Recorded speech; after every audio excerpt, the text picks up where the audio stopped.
இந்த நேரத்தில் ஒவ்வொரு வீட்டில் இருக்கிற என்னுடைய குட்டி நண்பா நண்பீஸுக்கு ஒரு ரிக்வெஸ்ட்.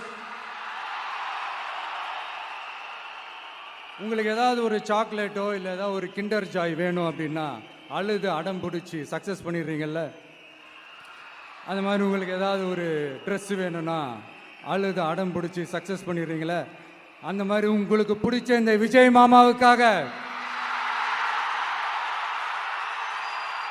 இந்த விஜய் மாமா ஜெயிக்கணுன்றதுக்காக, நம்ம தமிழ்நாடு ஜெயிக்கணுன்றதுக்காக உங்க வீட்டில் இருக்கிற உங்களுடைய அம்மா அப்பா சித்தி சித்தப்பா பெரியப்பா பெரியம்மா ஒவ்வொரு வீட்டில் இருக்கிற ஓட்டு போடுற வயசுல இருக்கிற அண்ணா அக்கா எல்லாருக்கிட்டையும் விசில் சின்னதுக்கு ஓட்டு போட சொல்லுங்க. சப்போஸ் யாராவது ஓட்டு போடாம வீட்டில் உட்கார்ந்துட்டு இருந்தாங்கன்னா அவங்க காதலியே போய் அன்பா விசில ஊதி ஓட்டு போட ஓட வைங்க. விசிலுக்கு ஓட்டு போடுற வரைக்கும் விடாதீங்க.